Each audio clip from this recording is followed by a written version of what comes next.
Hello and welcome to the Milan Talk podcast. I'm your host, Sumit Paul, and unfortunately we're looking back at a 1-0 defeat to Udinese on Sunday night.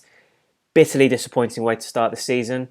I felt as though there were positive signs in pre-season that Giampaolo was getting his ideas across. The style of play was slowly, gradually filtering through to the players. They were adjusting to their roles, and I felt as though with a bit more time, we're on the right track and things would come good. Unfortunately, we didn't see any of that on Sunday. It is still very early days, so I don't want to be too critical and go in on Giampaolo. But ultimately, we didn't see any real influence that he's had on the team over the summer. First half, really disappointing. Too many passes between the back four. We kind of reverted back to type from last season. It really did feel like a performance from last season in many aspects. Too many passes between the two centre halves. Heading out to the fullbacks, move breaking down, and we're on the defensive straight away. Didn't go anywhere with the ball, and I don't feel as if we showed enough urgency or intensity off the ball to press Udinese and kind of put them under some pressure to impose ourselves on the game. It was all just very stop-start, very just lackadaisical and lacklustre, so really disappointing, and things didn't really get better in the second half. We were slow, predictable, no flair, no inventiveness on the ball to kind of even create chances. I believe we finished the game without a shot on target.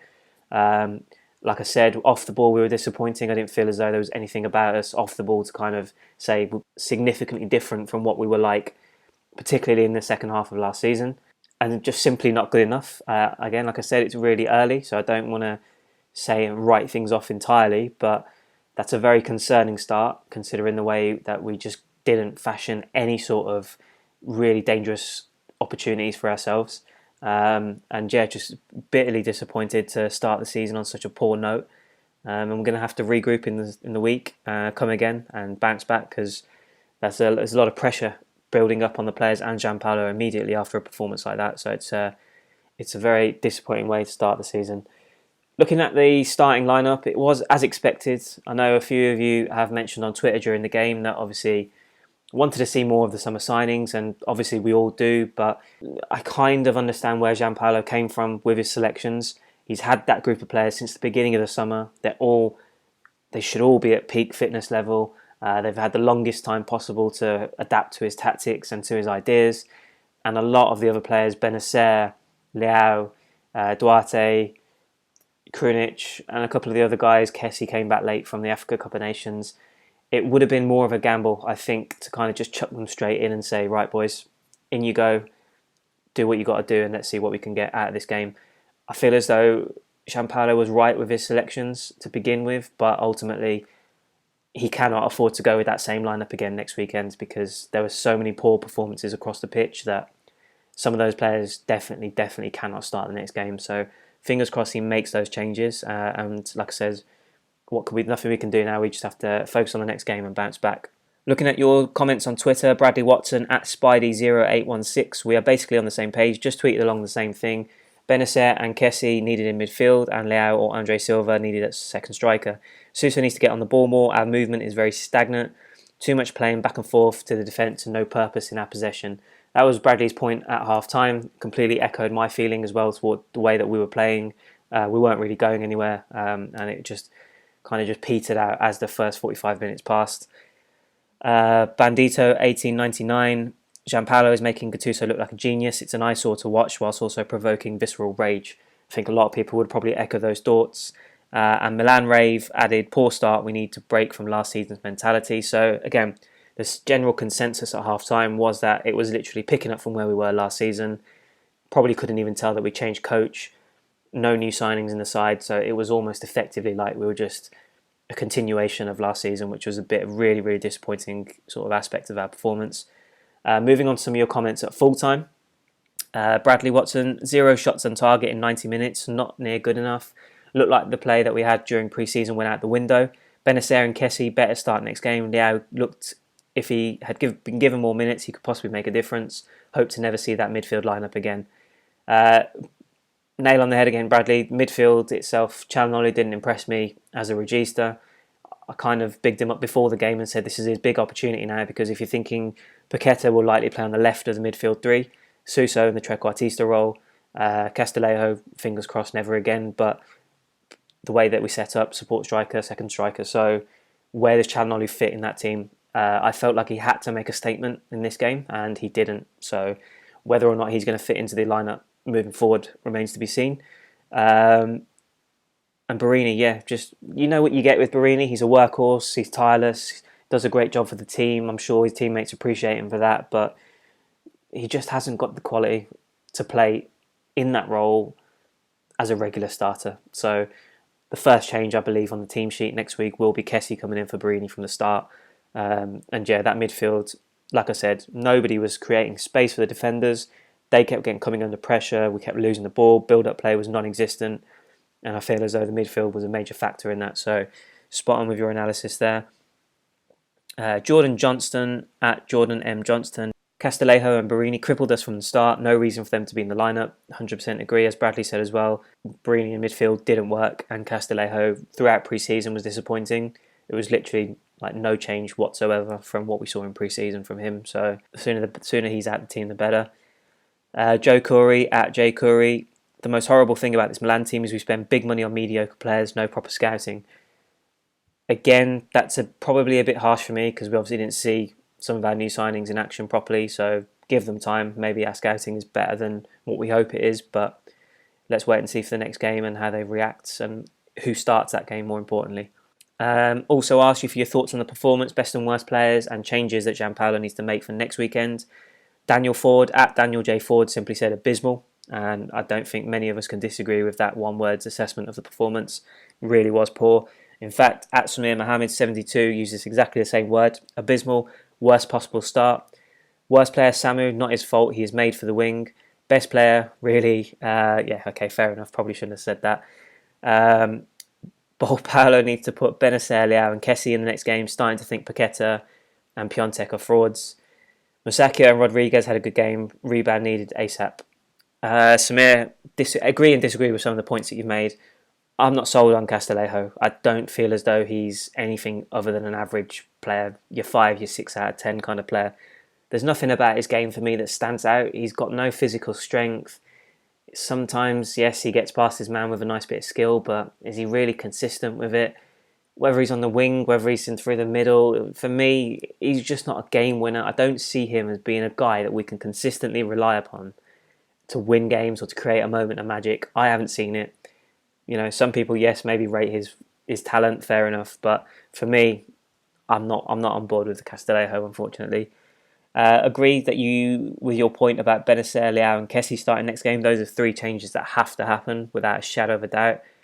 Paqueta and Piontek, I just don't think that they're suited to this system. Paqueta should be more suited to it because he played in it last season. But I think the way we've seen Piontek struggle in pre-season, it does look like a problem, and I think we're going to have to change something. We'll come on to Giampaolo's comments in a second, which were rather bizarre after the first game of the season. But yeah, we'll have to wait and see what changes. But definitely agree with you. Rebound needed, but time will tell if that comes next weekend.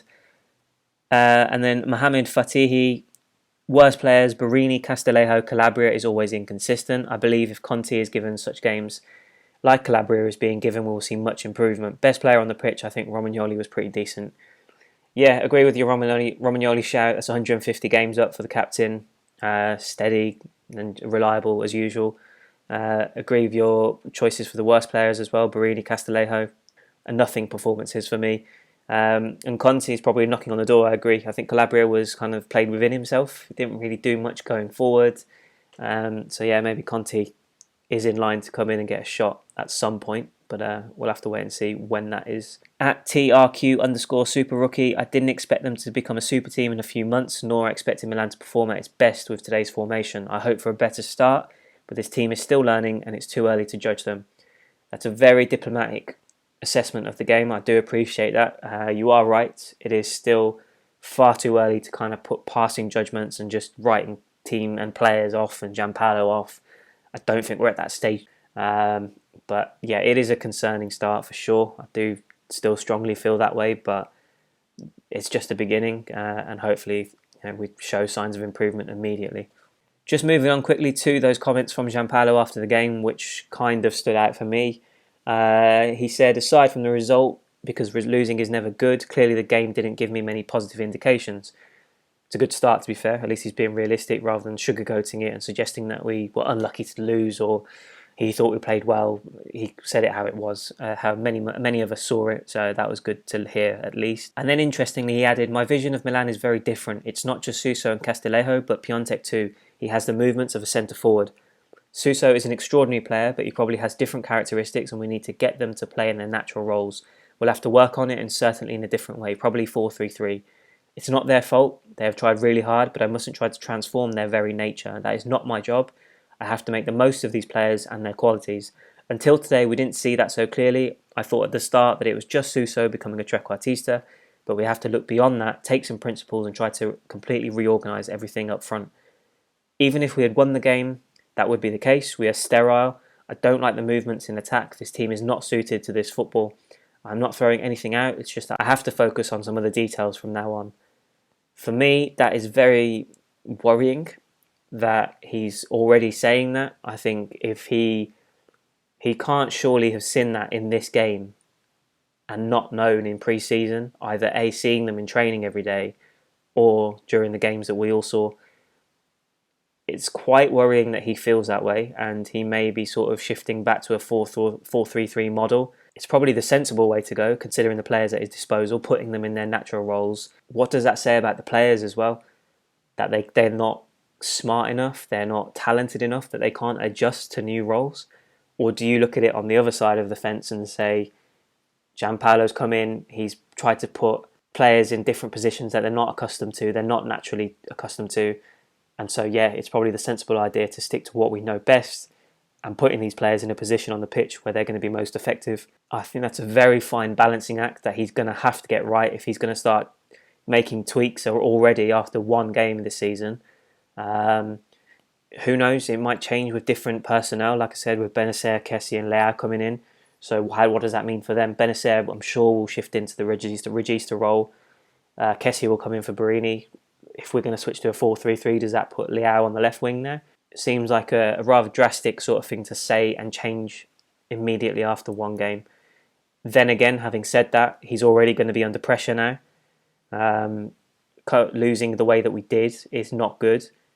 And unfortunately, we're just going to have to ride it out and see what he does now in the next game. It's going to be vital that we show the right approach, the right attitude, the quality needed to win the game, which were all lacking on Sunday, and hence it resulted in a defeat. So it's going to be an interesting week. Can only hope that the players come together, sort it out with the coach, and kind of come back with a game plan that will work for us against Brescia. But yeah, just looking back on that as an opening fixture, just a nightmare start to the way that we wanted to start the season. And fingers crossed it can only get better, but time will only tell. Right guys, that's a wrap for this podcast. Thanks for tuning in. A negative way to start the season, but fingers crossed there's more positivity to come, and some better things to discuss next week when we play Brescia at home. Check out the website, milantalk.com. More content daily on there. You can read some more of my thoughts on this game and some other talking points, as well as some preview stuff heading into the next game. And I'll be back with the new pods next weekend. Until then, Forza Milan.